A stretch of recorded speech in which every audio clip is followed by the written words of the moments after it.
చిన్నపిల్లలకి అర్థమయ్యేటట్టు చిన్నపిల్లలకి చెప్తాం మనం. కాస్త ఎదిగిన వాళ్ళకి ఎంత అర్థమవుద్దో అంతే చెప్తాం మనం. ఇంకా కాస్త ఎదిగిన వాళ్ళకి ఇంకా కొన్ని విషయాలు చెప్తామండి. అలాగా వాళ్ళ ఆధ్యాత్మిక ఎదుగుదలను బట్టి రెండోది కొంతమంది ఎదుగుతారు కానీ ఏముండదో గ్రహింపు ఉండదు. వినగలిగిన చెవి గ్రహించే హృదయం ఎవరిస్తారట? దేవుడు ఇస్తాడటండి. ఎప్పుడు ఇస్తాడో? దేవుని యందు మనం భయము భక్తి కలిగి ఉంటే అప్పుడు ఇస్తాడటండి. ఆ భక్తి ఎలా ఉండాలన్నాడు ఇంతకైనా. భక్తి ఎలా ఉండాలటండి?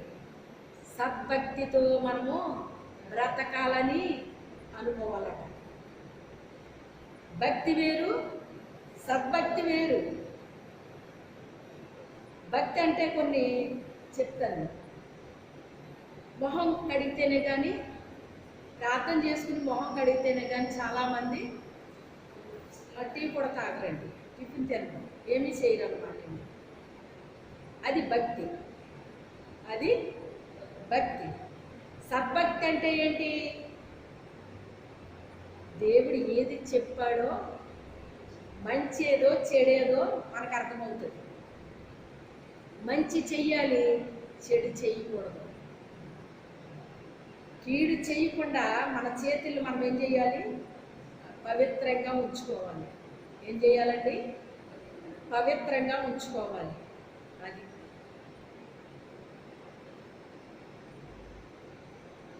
మనలో మనమే జాగ్రత్త పరుచుకోవాలండి. మన అవయవాలంట నీతికి సాధనాలుగా ఉండాలని అడుగుతాడండి భక్తుడు. ఏమంటాడు? ప్రభువా, నా అవయవాలు ఎలా ఉండాలి? నీతికి సాధనాల్లాగా ఉండాలి ప్రభు. ఎంతమంది చేస్తారా ప్రార్థన? అందరూ చేయరా ప్రార్థన?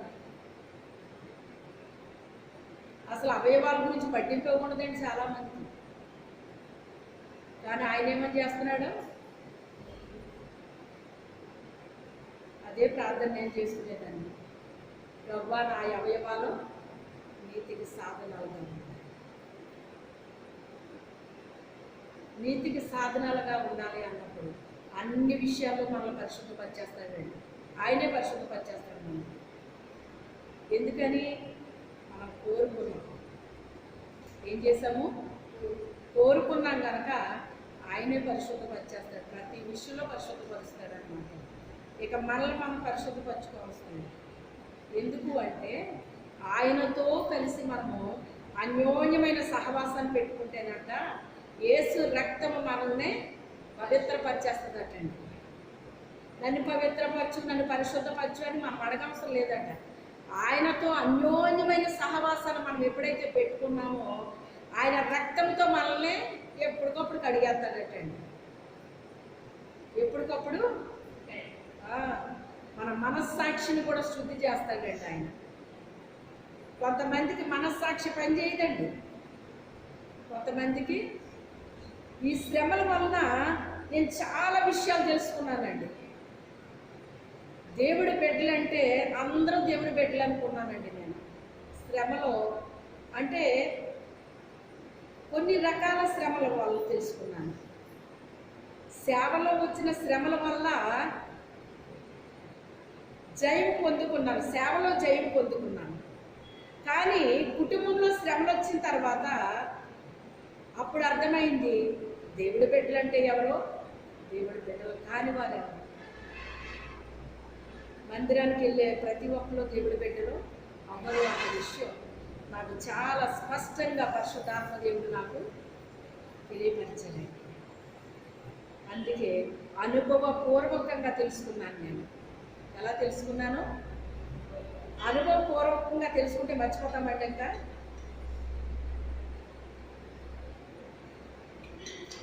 అంత క్రితం క్రైస్తవులు అన్నవాళ్ళు ఏ కహానీ చెప్పినా నమ్మేసిందండి. వాళ్ళు వచ్చి కహానీలు చెప్పేస్తే నమ్మేసిందాన్ని అనమాట. ఎందుకంటే దేవుడి బిడ్డలు అనుకునేదాన్ని.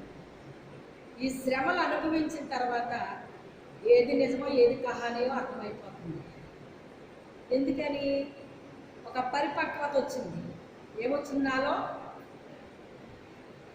వీళ్ళు నోటి మాటలు చెప్పే దేవుడి బిడ్డలు కానీ నిజమైన దేవుడి బిడ్డలు కాదు. నిజమైన దేవుడి బిడ్డలు ఇలా ఉండరు, వీళ్ళ క్రియలు ఎలా ఉండవు, వీళ్ళ ప్రవర్తన ఎలా ఉండదు, వీళ్ళ లైఫ్ స్టైల్ ఎలా ఉండదు అర్థమైపోతుంది.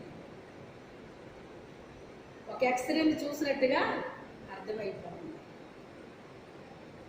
ఇది ఎలా వచ్చింది? ఇప్పుడు నాకు అనుభవపూర్వకంగా వచ్చిందండి. ఎలా వచ్చింది? అనుభవపూర్వకంగా వచ్చింది. ఏది నిజమో తెలుస్తుంది, ఏది అబద్ధమో తెలుస్తుంది, ఏదేంటో తెలుస్తుంది. దేవుడు మన కహానీలు కాదండి కావాల్సింది, మన నిజం జీవితం కావాలి. దేవుడు మన నోటితో చెప్పవలసిన లేదు దేవుడికి, మన జీవితాన్ని చూస్తే అర్థమైపోద్దండి ఆయనకి. మన క్రియలు ప్రవర్తన చూస్తేనే అర్థమైపోద్ది ఆయనకి. ఏవండి, హిజ్కియా ఉన్న బోర్డు ప్రార్థన చేశాడు ఆయన. ఇదిగో హిజ్కియా నువ్వు చచ్చిపోతావన్నాడు ఆయన. ఆయన ఎంత త్యాగం చేశాడో, ఎంత చక్కగా పరిపాలన చేశాడో. కానీ అతనికి చనిపోయే జబ్బు వచ్చిందండి. అది గిఫ్టా? ఏమనుకోవాలి? ఒక్కొక్కసారి మనల్ని బలపరచడానికంటే వ్యాధిని పెడతాడటండి దేవుడు. ఆయనకి దగ్గర చేసుకోవడానికి కూడా వ్యాధిని పెడతాడటండి దేవుడు. కొంతమందికి వ్యాధి పెడితేనే కానీ ఆయనకి దగ్గరికి రారటండి, ఆయనకి దగ్గర అవ్వరటండి. వాళ్ళకి ఆత్మీయ బలం ఉండదు, శరీర బలం ఉంటుంది కానీ ఆత్మీయ బలం ఉండదండి. అందుకే కొన్ని వ్యాధులు కలుగు చేసి తన బిడ్డల్ని ఆయన రక్షించుకుంటాడట, తన బిడ్డల్ని ఆయన బలపరుస్తాడటండి. కొన్ని అనుభవాలు వాళ్ళకి తెలుస్తాయటండి, కొన్ని అనుభవాలు తెలుస్తాయట. నా జీవితంలో కూడా నాకు వచ్చిన వ్యాధుల ద్వారా కావచ్చు, శ్రమల ద్వారా కావచ్చు, ఇలాగ రకరకాలుగా అనేకమైన అనుభవాలను నేను తెలుసుకున్నాను, నేర్చుకున్నాను. అంటే వీటి ద్వారా వచ్చినాయి అన్నారు, మామూలుగా రాలేదు. నాకు సుఖంలో ఏమైనా అనుభవాలు వస్తాయండి? సుఖంలో ఎవరో నేర్చుకోండి, ఎవరికే రాదండి. ఆకలి అంటే ఎప్పుడు తెలుస్తుందండి మనిషికి? నాకు ఆకలి అంటే ఎప్పుడు తెలిసిందో మీకు తెలుసా? పెళ్ళైన మొదటి రోజున ఆకలి అంటే ఏంటో తెలియచేశారండి మా అత్తో.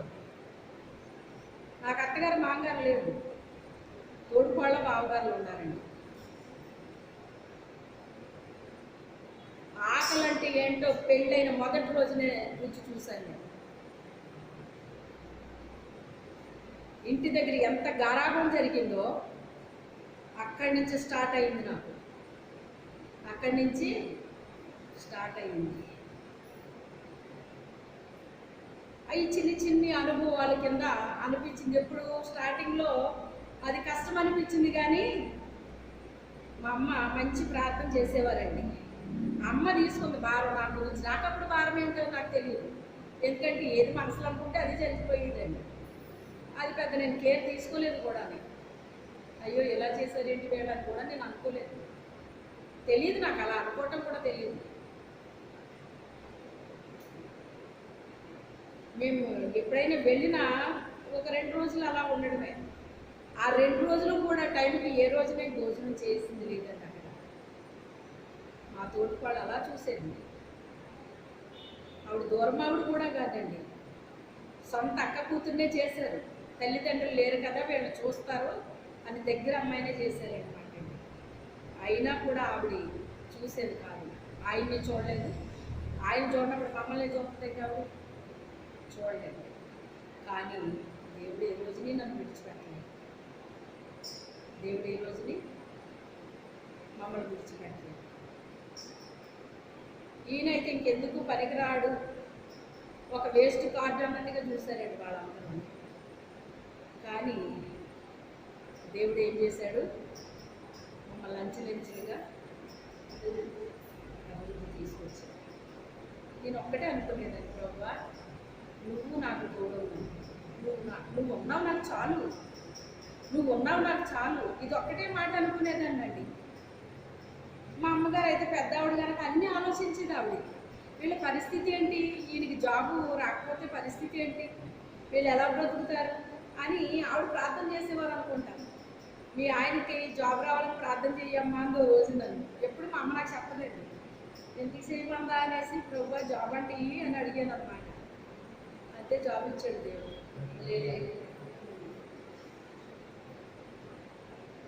ఆయనకి ఎవరో చెప్పారంట, నీకు వివాహమైన వెంటనే జాబ్ వస్తుంది, అమ్మాయి మీ ఇంటికి అడుగు పెట్టగానే నీకు జాబ్ వస్తుందని చెప్పారంట ఎవరో.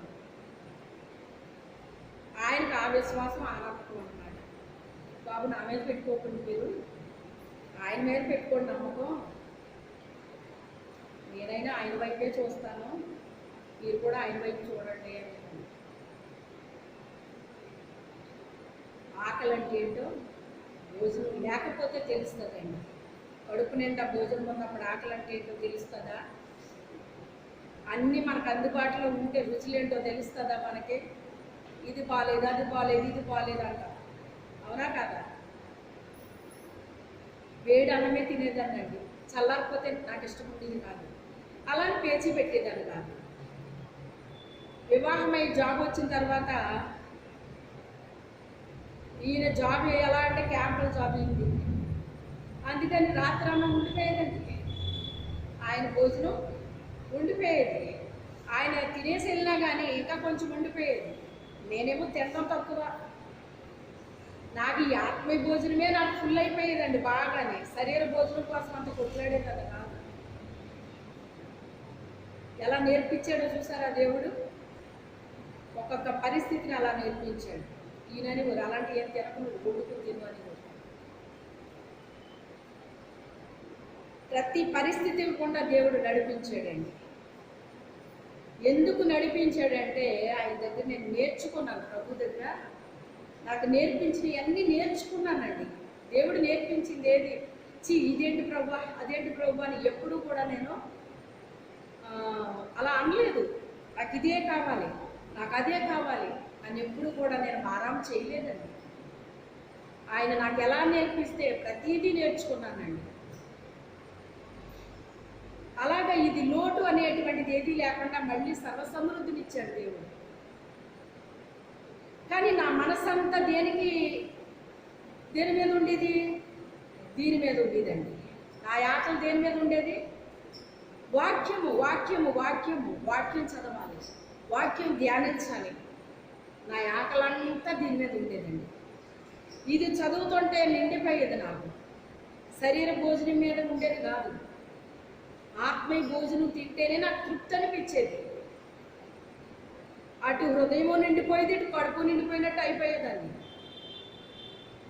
ఎక్కువ భూ సంబంధించిన ఆహారానికి పెద్దగా నేను విలువ ఇవ్వలేదండి, విలువ ఇవ్వలేదు. ఎప్పటికీ దేవుని గురించి మాట్లాడుతుంటే టైం దాటిపోయినా కంగారు పడలేదు. ఎందుకు అంటే నేర్పించేసాడు ఆయన, అలా ఆయన నేర్పించేసాడు.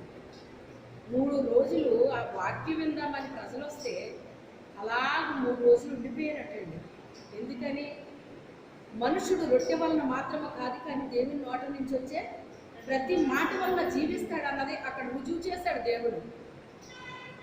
అలా ఆకలితో ఉండిపోతే ఆకలితో పంపించడానికి ఆయన ఇష్టపడలేదు. ఆయన కనికర పడిపోయాడు వాళ్ళ మీద. కళ్ళు తిరిగి వెళ్ళేటప్పుడు దారిలో పడిపోతారేమో, మోర్చిపోతారేమో వీళ్ళు, వాళ్ళకి మీరు ఆహారం పెట్టండి అన్నాడు ఆయన. మా దగ్గర ఏమున్నాయి ప్రభు, 5 రొట్టెలు 2 చేపలు తప్ప మా దగ్గర ఏమున్నాయి అన్నారు వాళ్ళు. అవే ఇలా తీసుకురండి అన్నాడు ఆయన. వాటిని ఆశీర్వదించాడు, వీరిచ్చాడు వాటిని.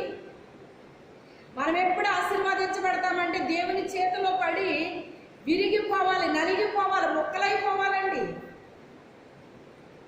అప్పుడే మనం అనేక మందికి మనం ఉపయోగపడతాం అన్నమాట, అనేక మందికి ఉపయోగపడతాం.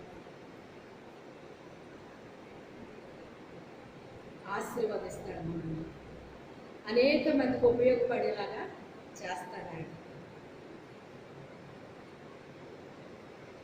ఒక చిన్ని బాలుడు ద్వారా కార్యం జరిగించాడు. ఎందుకు చిన్ని బాలుడి దగ్గర జరిగించాడు?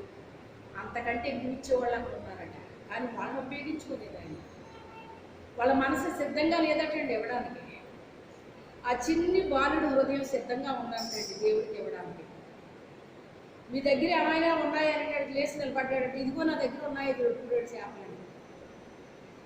ఏదైనా మాట్లాడితే మీరు గమనించారో లేదో, మన ఇంట్లో ఉన్న చిన్నపిల్లలే ముందు స్పందించేస్తారండి. ఏమన్నా డబ్బులు ఉన్నాయా మరి అని భర్త భార్య మాట్లాడుకుంటున్నారు అనుకుందాం. చిన్నపిల్లలు ఏమంటారో తెలుసా? నా దగ్గర ఏమీ లేవు అని ఆడమని అన్నది అనుకోండి. ఇదిగో నా దగ్గర ఉన్నాయంటాడు. ఎంత? 10 రూపాయలు. 10 రూపాయలు ఏమి సరిపోతుంది? అలా ఉంటుందండి.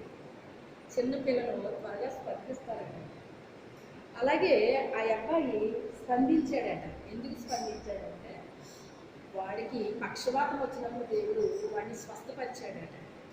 ఆ కృతజ్ఞత ఉండిపోయిందంటండి తన హృదయం. ఉండిపోయి ఆ కృతజ్ఞతతో ఆ మాటలు అలా విన్నాడట. ఆయన చెప్పి అందరి దృష్టి పిల్లలకి తిండి మీద ఉంటుందండి కదా, తిండి మీద ఉంటుంది.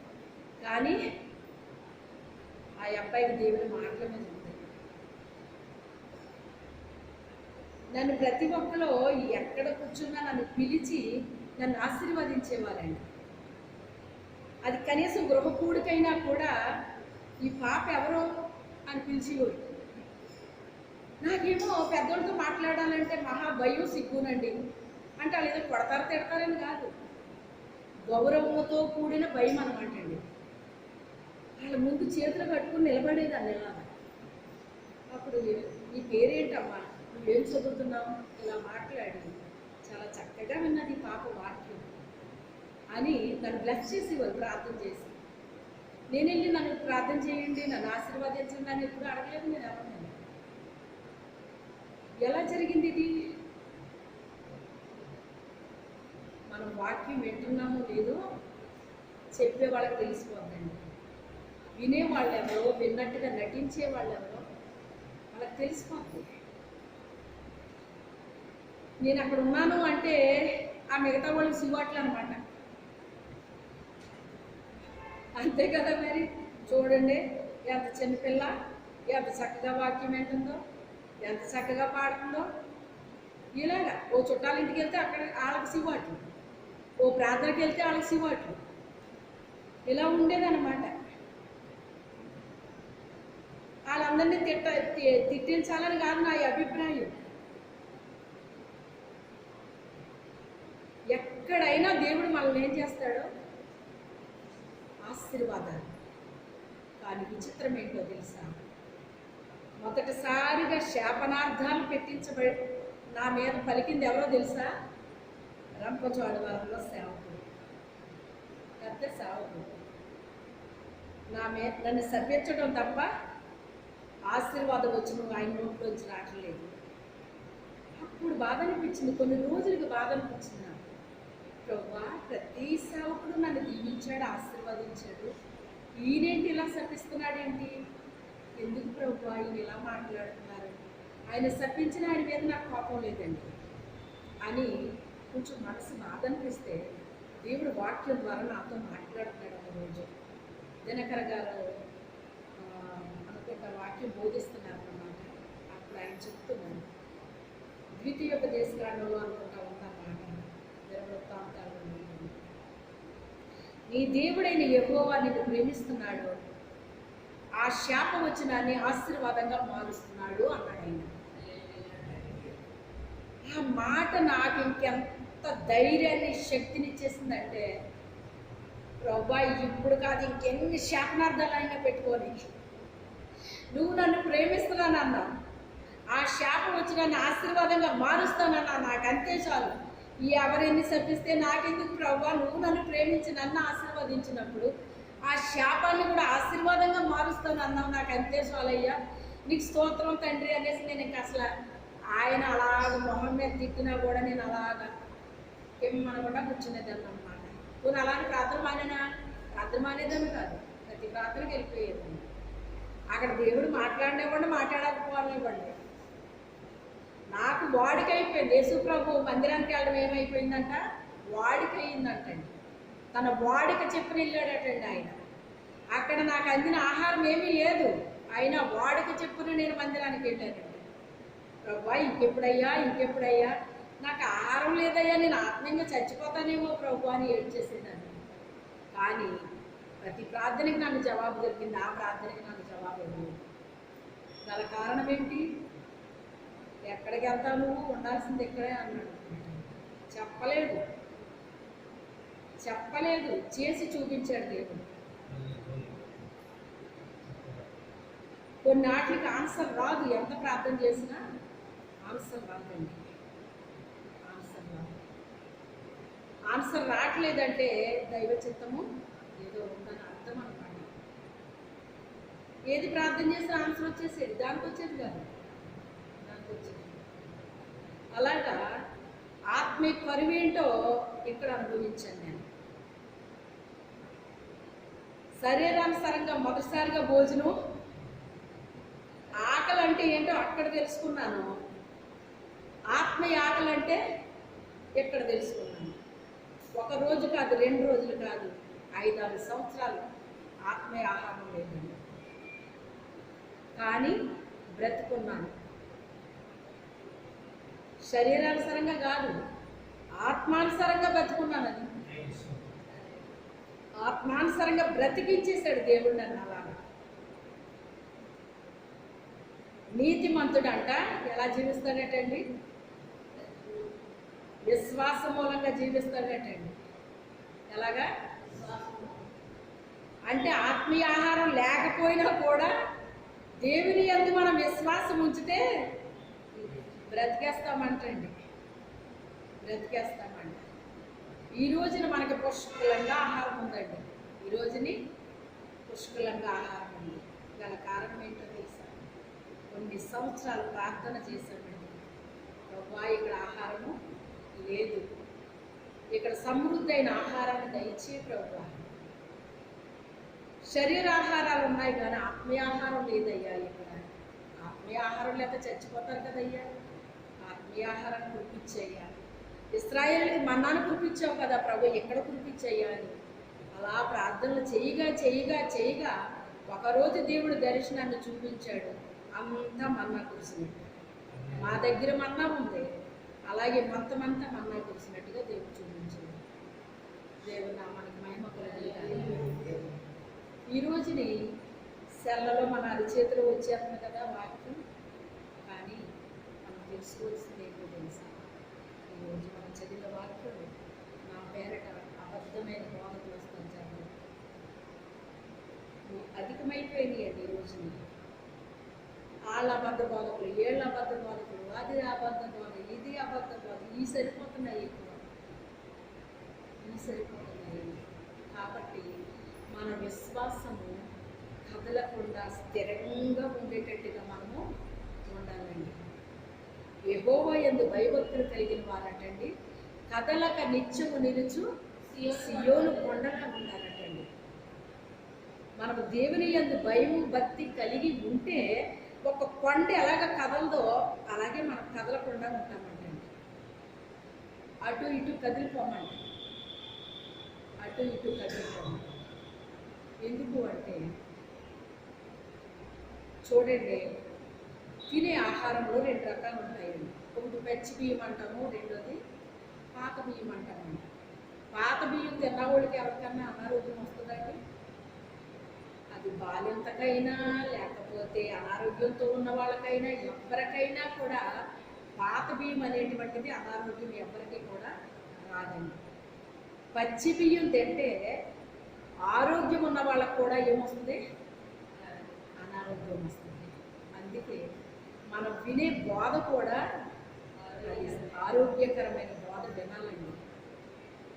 ఆరోగ్యకరమైన బోధ విని ఒక్కరోజు వెళ్ళి అనారోగ్యకరమైన బోధ విన్నామనుకోండి, అప్పుడు ఏమవుతుందో తెలుసా?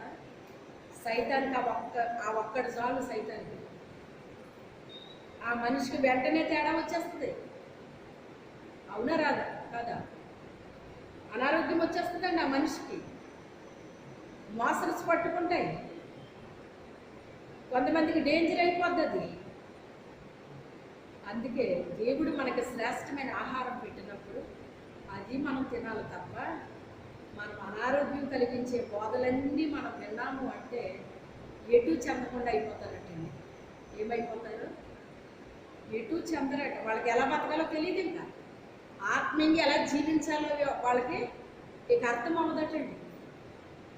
ఎందుకంటే ఒక బోధ ఒకటి చెప్తుందంట, ఒక బోధ ఒకటి చెప్తుందంటండి. ఏది ఏంటో మరి గ్రహించే శక్తి ఉండాలి కదా మనకి. గ్రహించే శక్తి లేనప్పుడు మరి మనకి ఎలాగండి?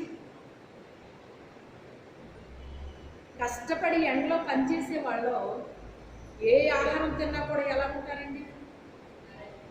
వాళ్ళు కూడా అరిగిపోతాయి వాళ్ళకి. ఎందుకని? వాళ్ళ ఎండలో కష్టపడి పని చేస్తారు కనుక. అదే నీళ్ళలో ఉన్న వాళ్ళు తిన్నారనుకోండి, ఎలా ఉంటుంది? వెంటనే తేడా వస్తుందండి.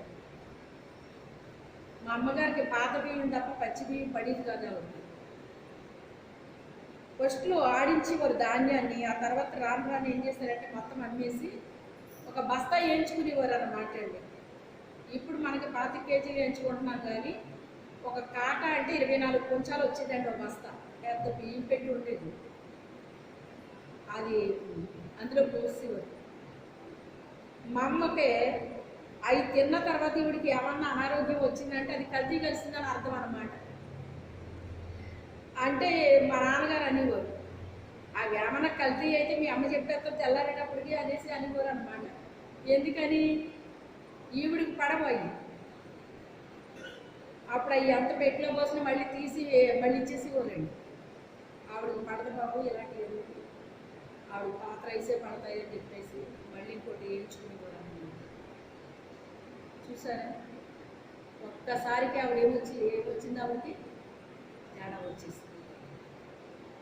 అందుకే ఆరోగ్యకరమైన బోధ ఉంటుందండి, అనారోగ్యాన్ని కలిగించే బోధ ఉంటుంది. దేవుడు మనకు ఆరోగ్యకరమైన ఆహారం ఇచ్చినప్పుడు అనారోగ్యకరమైన ఆహారాలు పరిగెట్టకూడదు. దానివల్ల మనకేమొస్తుంది అంటే మనకున్న ఆరోగ్యాన్ని కూడా ఏం చేసుకుంటున్నాం? పాడు చేసుకుంటున్నాం. మనం దేవుడు ఆరోగ్యాన్ని ఇచ్చాడు, ఆరోగ్యకరమైన ఆహారమే ఇచ్చాడు మనకు, కానీ మనం ఎక్కడ పరిగెడుతున్నాం? మనకు అనారోగ్యం కలిగించే వాటికి పరిగెట్టడం వల్ల మనకున్న ఆరోగ్యం కూడా పోయి అనారోగ్యం తెచ్చుకుంటున్నామండి. మళ్ళీ కొన్ని మందులు వాడితే కానీ అది సెట్ అవుతుందండి? అది అవ్వదు, అవ్వదు. అది మన ప్రాబ్లమా దేవుడి ప్రాబ్లమా?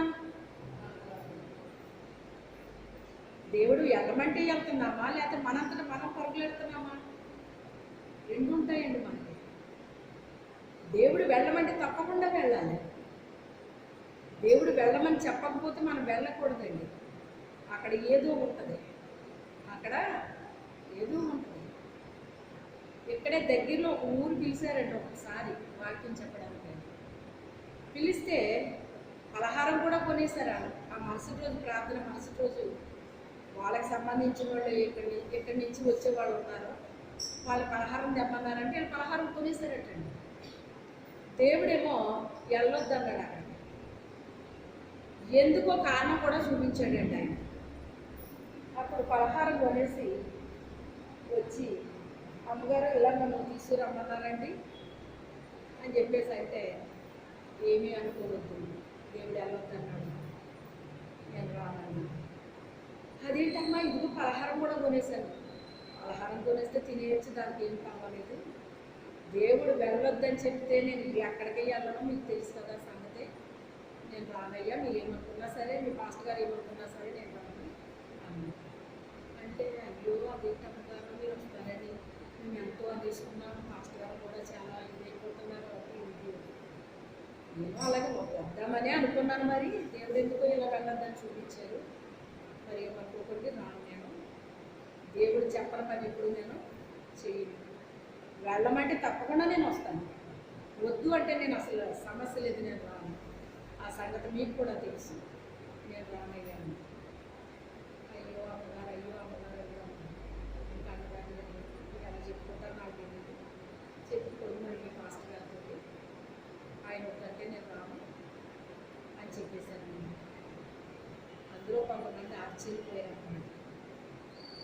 అదే మనం అయితేరా గుడ్డెత్తి చేలో పడి వేసినట్టుగా రమ్మంటే సారి వెళ్ళిపోతాం మనం. వెళ్ళిపోవటం మళ్ళీ పడిపోవటం కూడా అయిపోయేది. ఆవిడ ఎల్లాల్సిన ఊరు ఎల్లకోళ్ళ ఊరు కూడా వెళ్ళిపోయేవారు ఆవిడ. ఏదో రకంగా మనం వెళ్ళిపోవాలి, అక్కడ ఉపయోగపడిపోవాలి, అది వాళ్ళ ఆశ. మనం అయితే ఇలా చేసేవాళ్ళం, వాళ్ళు పిలిస్తే చాలు వెళ్ళిపోయేవాళ్ళు. వెళ్ళిపోయి జబ్బులన్నీ తెచ్చుకున్నాం మనం, ఈ అనారోగ్యాలన్నీ పడిపోతున్నాం మనం. కానీ అమ్మగారు దేవుడు వద్దంటే ఎలా మానేశారు చూడు అసలు. ఆవిడ చాలా గ్రేట్ అనుకున్నారండి.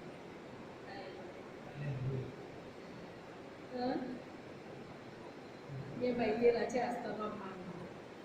నేను చేయనమ్మా అలాగా, ఆయన రావాలంటే నేను ఎక్కడికైనా వెళ్ళిపోతాను, వద్దు అంటే మాట్లాడాను.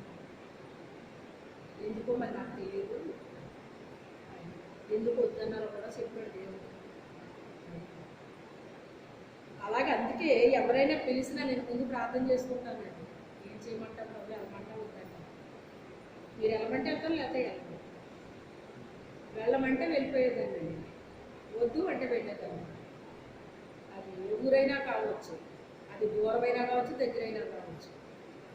ఆ పాస్టర్ గారు ఫీల్ అయినా పర్వాలేదు, దేవుడు ఫీల్ అవ్వకూడదు. కానీ మనం ఏం చేస్తామంటే దేవుడు ఫీల్ అయినా పర్వాలేదు కానీ పాస్టర్ గారు ఫీల్ అయిపోతాడేమో అని ఆలోచిస్తాం కదండి. పాస్టర్ గారు ఫీల్ అవుతున్నారని కాదు ఆలోచించాల్సింది, దేవుడు ఫీల్ అవ్వకుండా చూసుకోవాలండి. ఆయన కాదని మనం ఏం సాధించేది ఏముందంట? అనారోగ్యాలు తెచ్చుకోవటం, సమస్యలు తెచ్చుకోవటం, కొన్ని దుష్ట శక్తులు ఉంటాయండి, ఎంత నష్టం కలిగిస్తాయి తెలుసా మీకు? కొన్ని చోట్లకి వెళ్తే చాలా అనారోగ్యాలు తెచ్చేస్తాయి, డబ్బు నష్టాన్ని కలిగిస్తాయి, చాలా నష్టాలు చేస్తాయి అన్నమాట. ఇలాంటి విషయాలు చాలామందికి తెలియదు. సేవే కదా, వెళ్ళిపోతున్నాం కదా అనుకుంటారు.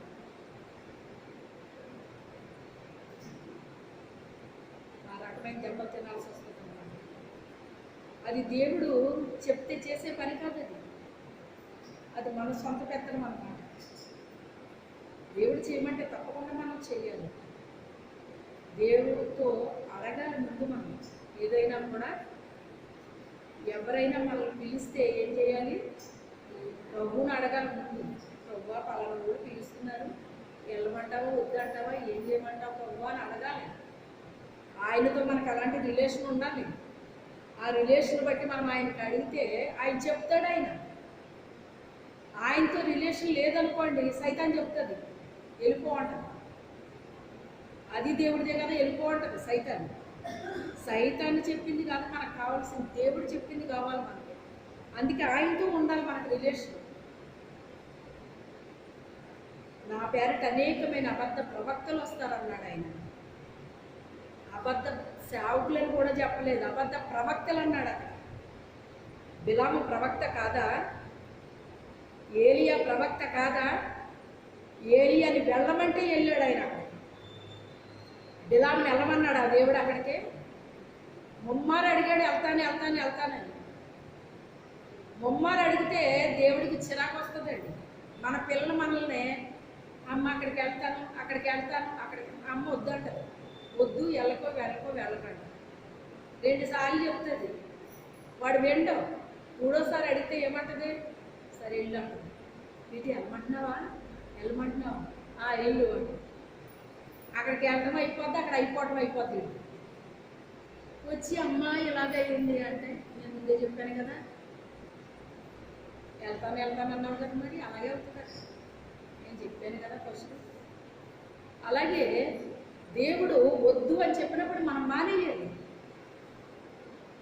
మానకుండా అది దేవుడిదే కదా, ఇది దేవుడిదే కదా, ఇది మన లెక్కండి. అది దేవుడిది, ఇది దేవుడిది అని ఎవరు చెప్పారు మీకు? సాతాను ఏం చెప్పిందండి? ఆ ఫలాన్ని తినొద్దు అని దేవుడు చెప్పాడు. తినొద్దు అని చెప్పినప్పుడు మళ్ళీ ఇంకొక మాట వినడం అవసరమా? చెప్పండి, ఇంకో మాట వినడం అవసరమా? చెప్పని పని చేయడాన్ని బట్టే కదా ఫలాన్ని తిన్నాడు. ఆ ఫలాన్ని తినమని దేవుడు ఏమి చెప్పాడా? ఆ ఫలాన్ని తింటే నిశ్చయంగా చస్తావు అని చెప్పాడు దేవుడు. చస్తావని చెప్పినా కూడా అదే ఫలాన్ని తిన్నాడు అంటే మరి అక్కడ దేవుడికి లోబడినట్టేనా? ఆజ్ఞాతి క్రమమే పాపం. పాపం అంటే ఏదో పాపం చేస్తేనే పాపం అనుకుంటారు చాలామంది. దేవుడు ఆజ్ఞాపించిన ఆజ్ఞను పాటించకపోవడం కూడా పాపమేనండి. ఎందుకు తిన్నావు నువ్వు ఆ ఫలాన్ని అన్నాడు ఆయన. నేను తినొద్దని నీకు ఆజ్ఞాపించాను కదా, ఎందుకు తిన్నావు నువ్వు అది అన్నాడు ఆయన. ఇదిగో ఈ అవ్వనిచ్చావు కదా నాకు, ఈ అవ్వ తినిపించేసింది అంటున్నాడు. అంటే దేవుడు అతనికి భార్యను ఇవ్వడం తప్ప ఇప్పుడు? మరి అలా చెప్తున్నాడు అక్కడ. నరుడు ఒంటరిగా నుండి మంచిది కాదని ఆయన భార్యను ఇచ్చాడు అక్కడ. వాళ్ళిద్దరూ సగభాగాల కింద ఉండాలండి, ఒకరికొకరు హెల్ప్ఫుల్గా ఉండాలండి ఇద్దరు. ఇదిగో నువ్వు ఇచ్చావు కదా అంటే ఇప్పుడు దేవుడు ఇవ్వడం తప్ప? ఆమె ఏమంటుంది? ఆ సర్పం నన్ను మోసం చేసింది అంటుంది. సర్పం మాట వినమని ఏమన్నా దేవుడు చెప్పాడా?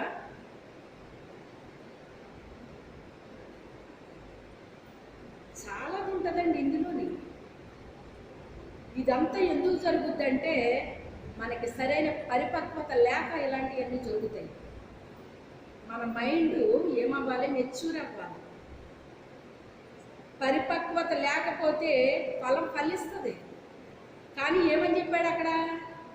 పరిపక్వంగా ఫలించలేదు. అది ఫలించిందా లేదా? ఫలించింది. కానీ ఎలా ఫలించిందంట? పరిపక్వత లేదు. మంచిగా చెట్టున ముగ్గిన ఫలం ఉందనుకోండి, అది ఎంత టేస్ట్ ఉంటుంది మనకి? ఉంటుంది, ఉండదు. అది ఇంకా తయారవ్వలేదు. తయారవ్వకుండా కోసి వీళ్ళు ఏదేదో జల్లేసి దాన్ని ముగ్గించేస్తారండి. అది అంత టేస్ట్ ఉంటుందండి. ఎందుకని? దానికి ఏమి రాలేదు? పరిపక్వత రాలేదు. అలాగే మనకి కూడా సరైన పరిపక్వత లేకపోతే ఏది పడితే చేస్తామన్నమాట. ఏది పడితే తింటాం. తింటాం అంటే ఏంటి? వింటాం. ఏది పడుతుంది వింటాం, ఏది పడుతుంది తింటాం, నష్టాన్ని తెచ్చుకుంటాం, కష్టాలు పాలవుతాం. ప్రభు అంటాం. ప్రభు ఏమైనా వెళ్ళమన్నాడా? ప్రభు ఏమైనా చేయమన్నాడా?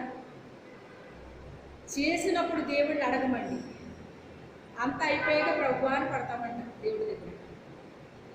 ముందే అడుగుంటే అదంతా దేవుడు ముందే చెప్తాడు కదా మనకి. ఆ నష్టాలు కష్టాలు పాలు అవ్వం కదా మనం.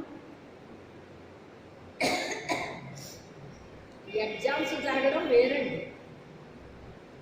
ఎగ్జామ్స్ అనేటువంటివి ఎవరికి వస్తాయి? చదివిన పిల్లలకు వస్తాయి ఎగ్జామ్స్. ఇప్పుడు 2వ తరగతి పిల్లోడు, ఎల్కేజీ పిల్లోడు ఎగ్జామ్ రాస్తాడండి. ఎల్కేజీ పిల్లోడు ఎగ్జామ్ రాశాడు, ఏమంటాడు? మాకు ఎగ్జామ్స్ అంటాడు. అదే 10th రాసినోడు ఏమంటాడు? మాకు ఎగ్జామ్స్ అంటాడు. ఇప్పుడు ఎల్కేజీ పిల్లోడికి ఎలా ఉంది ఎగ్జామ్ అంటే? తనకది చాలా ఎక్కువ. ఏముంటాయి ఆడికి ఎగ్జామ్ అంటేని? ఏబిసిడీ తప్ప ఏముంటాయి అందులో? కానీ తనకది చాలా ఎక్కువ అన్నమాట అండి. అదే 10th క్లాస్ అంటే క్లాసు పెరిగే కొద్ది కొంచెం ఏమొస్తుంది? విద్యలో జ్ఞానం వస్తుంది కదా, విజ్ఞానం వస్తుందండి. విజ్ఞానం చదివే కొద్ది ఎలా వస్తుందో దేవుని గూర్చిన విజ్ఞానము కూడా దేవుని మాట వినడాన్ని బట్టి, చదవడాన్ని బట్టి, ధ్యానించడాన్ని బట్టి, దేవునితో మనకున్న కనెక్షన్ బట్టి ఇది వస్తుందండి మనకి. దేవుని మాట వినకుండా, పట్టించుకోకుండా, వాక్యం చదవకుండా, ధ్యానించకుండా, అది మన హృదయంలో భద్రం చేసుకోకుండా, ఆ వాక్య ప్రకారంగా జీవించకుండా మనలో పరిపక్వత ఎలా వస్తుంది మనకి? చెప్పండి, ఎలా వస్తుంది? దేవునితో ప్రయాణం అంటే అంత ఈజీ కాదు. దేవుని నడిపింపు లేకపోతే సైతాన్ని కూడా నడిపిస్తాడు మనం. ఇదే కరెక్ట్ అంటాడు, నిజమే అనుకుంటాడండి. నిజమే అనుకుంటాను. ఎందుకని తెలియక ఆడు ఎత్తాడు, ఏదో అయిపోతుంది, తర్వాత వస్తాడు, అమ్మతో నెమ్మదిగా చెప్తాడు. ఎక్కడికి వెళ్ళావు వెళ్ళినా అంటారు. ఎక్కడికి వెళ్తే అలా జరుగుద్దో ఆమెకు తెలుసు. అవునా కదా? దేవుడు ఏమన్నాడు? నీ తోటలో నీ స్వరాన్ని విన్నప్పుడు నేను చెట్టు చాటును ఉన్నాను. అసలు చెట్టు చాటుకి నువ్వు ఎందుకు వెళ్ళావురా అన్నాడు. చెట్టు చాటుకి ఎందుకు వెళ్తాడో ఎవరికి తెలుసు? ఎవరికి తెలుసు? ఆయనకి తెలుసు. అందుకే ఏమన్నాడు ఆయన వెంటనే? నేను తినొద్దన్న ఫలాన్ని తిన్నావా? ఫలాన్ని తింటేనే చెట్టు చాటుకి వెళ్తాడు అక్కడికి. దేవుడికి తెలియదా? దేవుడి కంటే ఎక్కువ తెలివితేటలు మనం ప్రదర్శిస్తామండి. తెలుసా? దేవుడికి ఏదో తెలియనట్టు, మనకి చాలా తెలిసినట్టుగా మనం ప్రదర్శిస్తామండి. కానీ దేవుడు మనల్ని సృష్టించాడండి, మనల్ని నిర్మాణం చేశాడండి, మనకు అన్నీ ఇచ్చాడండి. ఆయన్ని మించి మన దగ్గర ఏమీ ఉండదు. నువ్వు కూర్చుండుట, నువ్వు లేచుట, నువ్వు పండుకోవటం, నువ్వు అటు ఇటు తిరగడం అన్నీ నాకు తెలుసు అంటాడు ఆయన.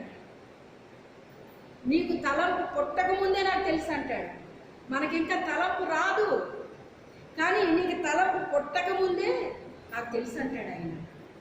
అసలు దేవుణ్ణి కాదని మనం ఎక్కడన్నా దాపుగలమండి? ఏమన్నా చేయగలమా? మన చేతుల్లో ఏమన్నా ఉందా? ఏమీ లేదు.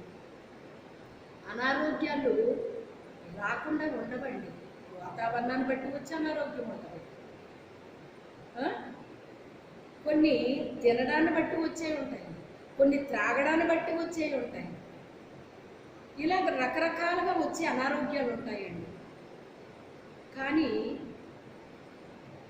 తిని త్రాగి సహజమైనంత వరకు మనం తెచ్చుకోకూడదు. వచ్చిన అనారోగ్యాన్ని పోగొట్టుకోవాలి, కానీ కావాలని అనారోగ్యాలు తెచ్చుకోకూడదు. అవునా కదా? అంటే మనం ఎందుకు తెచ్చుకుంటాం? మరి ఎందుకు తెచ్చుకుంటామండి?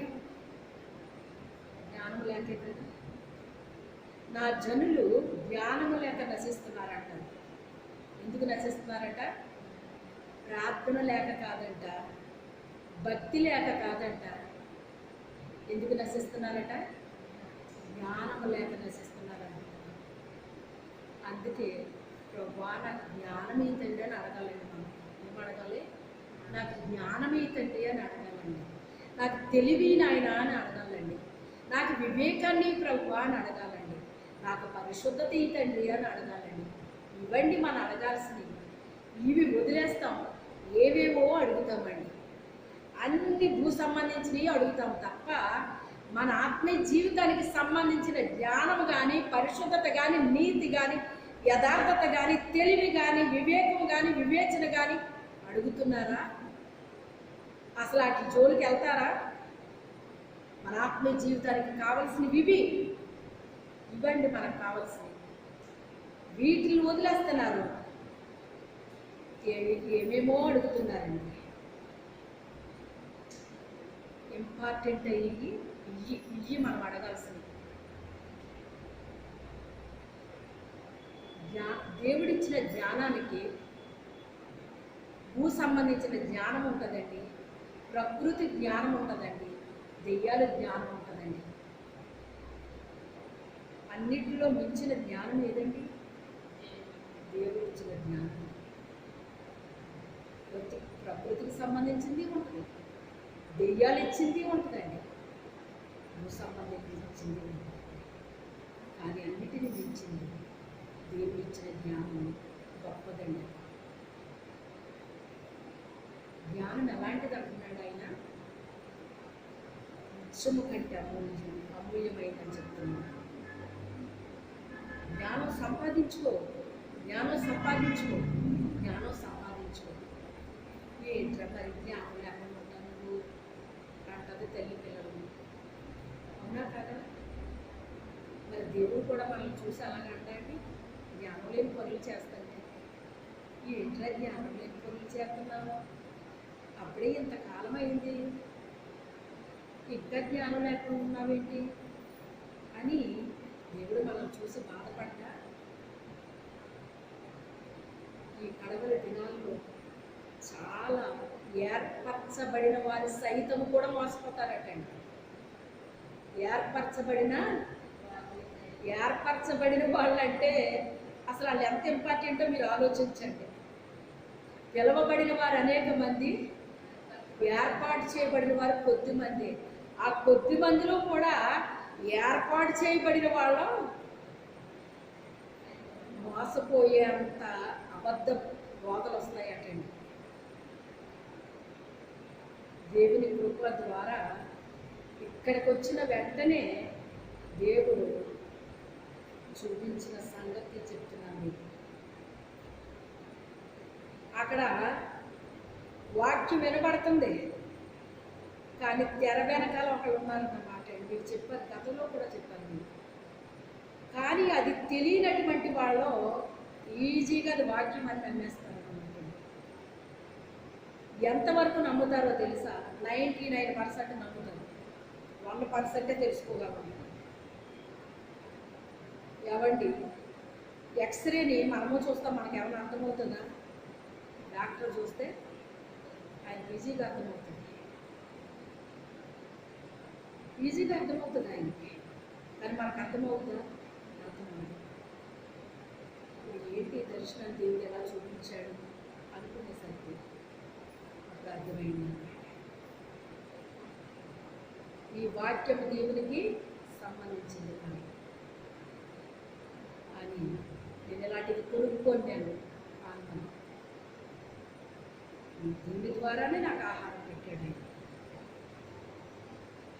దీని ద్వారానే ఆహారం పెట్టాడు, నన్ను బ్రతికించాడు, అనేక మందిని బ్రతికించడానికి నాకు సహాయం చేశాడు. మనుషులు రొట్టె వల్ల మాత్రం కాదు, కానీ దేవుని మాట నుంచి వచ్చే ప్రతి మాట వల్ల జీవిస్తాడంటే నన్ను జీవింప చేశాడు.